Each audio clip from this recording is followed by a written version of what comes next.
اعوذ باللہ من الشیطان الرجیم بسم اللہ الرحمن الرحیم سیدنا کریم صلی اللہ تعالی علیہ وآلہ وسلم سورہ نور آیت نمبر 32 اور 33 آج ہم پڑھیں گے۔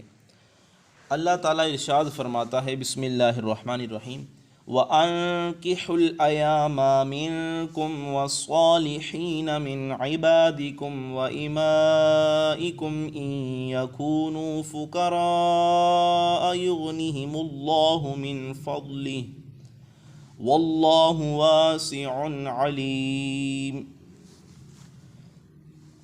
آیت نمبر 33 میں اللہ تعالیٰ ارشاد فرماتا ہے وَأَنكِحُوا الْأَيَامَ مِنكُمْ، اور نکاح کرو جو بے نکاح ہیں تم میں سے، وَالصَّالِحِينَ مِنْ عِبَادِكُمْ وَإِمَائِكُمْ، اور جو نیک ہیں تمہارے غلاموں اور کنیزوں میں سے، إِن يَكُونُوا فُقَرَاءَ، اگر وہ تنگ دست ہوں تو فکر نہ کرو، يُغْنِهِمُ اللَّهُ مِنْ فَضْلِهِ، غنی کر دے گا انہیں اللہ تعالیٰ اپنے فضل سے، واللہ واسع علیم، اللہ تعالیٰ وسعت والا ہمادان ہے۔ ہمادان کا مطلب ہے عالم کل ہے،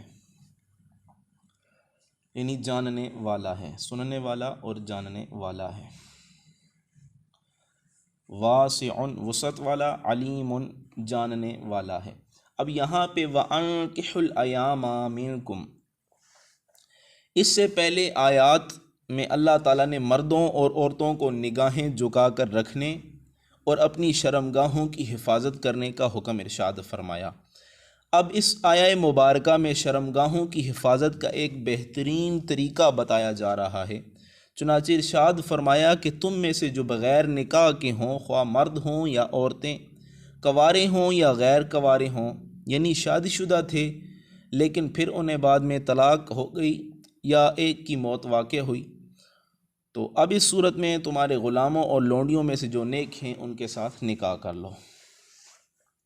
اب یہاں پہ لفظ الایام یہ جمع ہے اور اس کا واحد ہے ایمن، اور اہل لغت کا اس پر اتفاق ہے، اصل میں اس کا اطلاق اس عورت پر ہوتا ہے کہ جس کا خاوند نہ ہو، خواہ وہ کنواری ہو یا بیوہ ہو یا مطلقہ ہو، یعنی جس کو طلاق واقع ہو چکی ہو، طلاق شدہ ہو۔ پھر بطور استعارہ اب اس کا اطلاق ایسے مرد پر بھی ہونے لگا ہے کہ جس کی بیوی نہ ہو۔ اسلام جو دین فطرت ہے وہ معاشرے کو پاکیزہ رکھنے اور بے حیائی سے بچانے کے متعلق صرف واضح ہی نہیں کرتا، بلکہ وہ عملی جذبات کو کب تک قابو میں رکھا جا سکتا ہے، وہ عملی تجاویز اور مشکلات کا صحیح حل بھی پیش کرتا ہے۔ اب ذرا غور فرمائیں، جس معاشرے میں بن بیاہی عورتیں بکثرت ہوں، یعنی جن کی شادی نہ ہو، کنواریاں عورتیں کثرت کے ساتھ ہوں، وہاں جذبات کو کب تک قابو میں رکھا جا سکتا ہے؟ بڑے تحفظ اور احتیاط کے باوجود شدت جذبات سے مجبور ہو کر وہ غلط قدم اٹھا سکتی ہیں۔ شیطان بڑی آسانی سے انہیں ورغلا کر گمراہ کر سکتا ہے۔ بدکاری کا یہ بھی ایک دروازہ تھا جس کی طرف سے اسلام اگر اغماض کرتا، یعنی اگر اسلام اس کی طرف توجہ نہ کرتا تو اسے حقیقت پسندی نہ سمجھا جاتا۔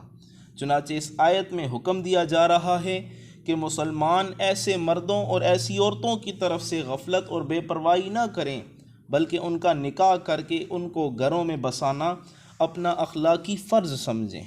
اس طرح ایک تو ان کی حالت زار بدل جائے گی، ان کی حرمہ نصیبیاں ختم ہو جائیں گی، وہ مایوسی کے گوشے سے نکل کر عملی دنیا میں اپنی خداداد صلاحیتوں کا نفع بخش مظاہرہ کر سکیں گے۔ دوسرا معاشرہ ان کی لغزش کے نتائج سے محفوظ ہو جائے گا، اور اس حقیقت کو حضور نبی اکرم صلی اللہ تعالیٰ علیہ وآلہ وسلم نے اس طرح واضح فرمایا کہ یا معشر الشباب من استطاع منکم الباءۃ فلیتزوج فإنہ اغض للبصر واحسن للفرج ومن لم یستطع فعلیہ بالصوم فإنہ لہ وجاء۔ بخاری و مسلم میں ہے، یعنی صحیحین کی حدیث ہے۔ جو حدیث بخاری شریف اور مسلم شریف میں ہو اس کو صحیحین کہتے ہیں۔ اے جوانوں کے گروہ، جو تم میں سے طاقت رکھتا ہو وہ ضرور شادی کرے، کیونکہ شادی کرنا اس کی نظر کو پاک کر دے گا، اس کو گناہوں سے بچا لے گا، اور جو شادی کرنے کی طاقت نہ رکھتا ہو اسے چاہیے کہ وہ روزے رکھے۔ اب آگے جو آیت کا حصہ ہے وَالصَّالِحِينَ مِنْ عِبَادِكُمْ وَإِمَائِكُمْ، اور جو نیک ہیں تمہارے غلاموں اور کنیزوں میں سے، ان یکونوا فقراء یغنیہم اللہ من فضلہ، اگر وہ تنگ دست ہوں تو فکر نہ کرو، غنی کر دے گا انہیں اللہ تعالیٰ اپنے فضل سے۔ یہ حکم صرف آزاد مردوں اور عورتوں کے لیے نہیں بلکہ غلام مرد اور کنیزیں بھی اس میں شامل ہیں۔ غلام کا دور، غلامی کا دور اب ختم ہو چکا ہے۔ پہلے مردوں کو غلام بنایا جاتا تھا، عورتوں کو کنیز یعنی لونڈی بنایا جاتا تھا، لیکن اب وہ دور ختم ہو چکا ہے۔ آخر وہ بھی انسان ہیں، یہ اس وقت بتایا جا رہا ہے کہ آخر وہ بھی انسان ہیں، ان کے لیے بھی فطری جذبات ہیں۔ اگر تم ان کی اس معاملے میں اعانت نہیں کرو گے، ان کی مدد نہیں کرو گے تو ان کی مدد کون کرے گا؟ لیکن غلام اور کنیز کے ساتھ صالح کی قید لگا دی گئی، یعنی وہ نیک ہوں۔ مطلب یہ ہے کہ ایسا غلام اور ایسی لونڈی جن میں خانہ داری کا بوجھ اٹھانے اور ذمہ داری نبھانے کی صلاحیت ہو۔ اگر کسی نااہل غلام کے ساتھ کسی کنیز کو تم جکڑ دو گے تو وہ ساری عمر تمہیں کوستی رہے گی۔ اسی طرح کسی غلام کو کسی ایسی لونڈی کے ساتھ باندھ دیا گیا تو وہ اپنی قسمت کو روتا رہے گا۔ اس لیے ان کا نکاح کرنے سے پہلے تسلی کر لو کہ یہ زندگی کی ذمہ داریوں سے عہدہ برا ہو سکتے ہیں۔ انکحوا، یہ جو ہے یہ امر کا صیغہ ہے جس سے وجوب ثابت ہوتا ہے۔ بعض علماء کا یہ خیال ہے کہ یہ وجوب شرعی اور قانونی ہے، لیکن اکثر علماء کی رائے یہ ہے کہ یہ اخلاقی وجوب ہے، یعنی اخلاقی طور پر تم اس طرح کرنا یا تم پر اس طرح کرنا لازمی ہے۔ اگر ان یکونوا فقراء یغنیہم اللہ من فضلہ، یہاں پہ اللہ فرماتا ہے اگر اکثر لوگ افلاس و غربت کو شادی نہ کرنے کا سبب بنائے رہتے ہیں، یعنی ہم غریب ہیں تو شادی نہیں کرتے۔ لڑکی والے چاہتے ہیں کہ لڑکا بڑا متمول ہو، یعنی بڑا مالدار شخص ہو۔ لڑکے والوں کی خواہش ہوتی ہے کہ لڑکی کے والدین بڑے امیر ہوں تاکہ خوب جہیز ملے۔ اللہ تعالیٰ فرماتا ہے کہ فقر اور تونگری کی عارضی یہ جو ہیں یہ عارضی چیزیں ہیں۔ اگر شریف، قابل اور نیک رشتہ مل رہا ہو تو قبول کر لو، باقی رہا افلاس تو اللہ تعالیٰ پر بھروسہ کرو، وہ اس افلاس کو چاہے تو آنے واحد ایک لمحے میں دور بھی کر سکتا ہے۔ حضرت صدیق اکبر رضی اللہ تعالیٰ عنہ کا ارشاد ہے اطیعوا اللہ فیما امرکم بہ من النکاح ینجز لکم ما وعدکم من الغنا، اللہ تعالیٰ نے نکاح کرنے کا جو حکم دیا تمہیں اس کی اطاعت کرو، تم اس کی اطاعت کرو، اس نے تمہیں غنی کرنے کا جو وعدہ فرمایا ہے وہ اسے پورا کر دے گا۔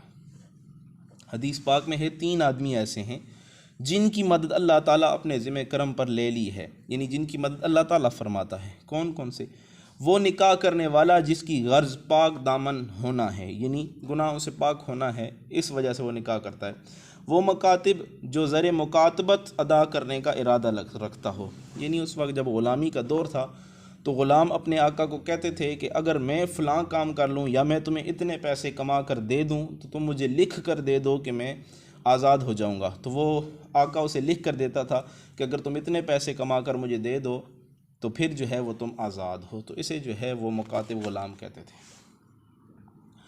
اور تیسری چیز کہ اللہ تعالیٰ کی راہ میں جہاد کرنے والا، یعنی یہ 3 شخص ایسے ہیں کہ جن کی مدد اللہ تعالیٰ خود فرماتا ہے۔ واللہ واسع علیم، اور اللہ تعالیٰ وسعت والا، جاننے والا ہے۔ اب اس آیات میں نکاح کرنے کا شرعی حکم جو بیان کیا جا رہا ہے کہ نکاح کرنے کا شرعی حکم یہ ہے کہ اعتدال کی حالت میں، یعنی نہ شہوت کا زیادہ غلبہ ہو اور نہ مرد ہو، یعنی جو آدمی ہے وہ نہ مرد بھی نہ ہو اور مہر اور نان نفقہ پر قدرت رکھتا ہو تو نکاح سنت مؤکدہ ہے۔ اور زنا میں پڑنے کا اندیشہ ہے اور زوجیت یعنی شادی کے حقوق پورے کرنے پر قادر ہے تو اب نکاح کرنا واجب ہے۔ اور اگر زنا میں پڑنے کا یقین ہو، یعنی میں زنا میں پڑ جاؤں گا یہ یقین ہے، تو نکاح کرنا اب فرض ہوگا۔ اور اگر زوجیت کے حقوق پورے نہیں کر سکتا، یا اندیشہ ہو کہ وہ پورے نہیں کر سکے گا نکاح کے بعد زوجیت کے حقوق، تو نکاح مکروہ ہے۔ اور اگر حقوق پورے نہ کر سکنے کا یقین ہو تو پھر جو ہے وہ نکاح کرنا حرام ہے۔ اب اس صورت میں نکاح کرنا حرام ہوگا۔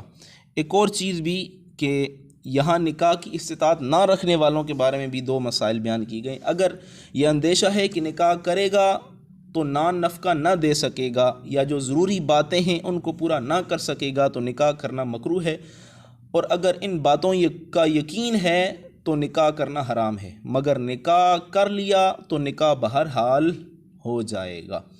دوسرا یہ کہ جو لوگ کسی وجہ سے نکاح کی استطاعت نہیں رکھتے انہیں چاہیے کہ کثرت سے روزے رکھیں، جیسا کہ حضرت عبداللہ بن مسعود رضی اللہ تعالیٰ سے روایت ہے، رسول اللہ صلی اللہ تعالیٰ علیہ وآلہ وسلم نے ارشاد فرمایا، اے جوانوں، تم میں جو کوئی نکاح کی استطاعت یعنی قدرت یا طاقت رکھتا ہے وہ نکاح کرے، کہ یہ اجنبی عورت کی طرف نظر کرنے سے نکاح کو روکنے والا ہے، شرمگاہ کی حفاظت کرنے والا ہے، اور جس میں نکاح کی استطاعت نہیں وہ روزے رکھے کہ روزہ شہوت کو توڑنے والا ہے۔ نکاح کے بارے میں ایک دو حدیث بھی ملاحظہ فرمائیں۔ حضور علیہ الصلوۃ والسلام نے ارشاد فرمایا کہ تم نکاح کے ذریعے رزق تلاش کرو، اور حضرت عروہ سے روایت ہے، حضور علیہ الصلوۃ والسلام نے فرمایا تم عورتوں سے نکاح کرو کیونکہ وہ تمہارے پاس رزق اور مال لائیں گی۔ اس طرح حضرت ابوبکر صدیق رضی اللہ عنہ نے فرمایا، اللہ تعالیٰ نے جو تمہیں نکاح کا حکم فرمایا تم اس کی اطاعت کرو، تو اس نے جو غنی کرنے کا وعدہ کیا ہے وہ پورا کرے گا۔ اگر فقیر ہوں گے تو وہ تمہیں غنی کر دے گا، جیسے اللہ تعالیٰ فرماتا ہے ان یکونوا فقراء یغنیہم اللہ من فضلہ۔ حضرت عمر بن خطاب رضی اللہ تعالیٰ فرماتے ہیں کہ مجھے اس شخص پر تعجب ہوتا ہے جو نکاح کے بغیر غنی ہونے کی کوشش کرتا رہا یا کوشش کر رہا ہے، حالانکہ اللہ تعالیٰ نے ارشاد فرمایا ہے اگر وہ فقیر ہوں گے تو اللہ تعالیٰ انہیں اپنے فضل سے غنی کر دے گا۔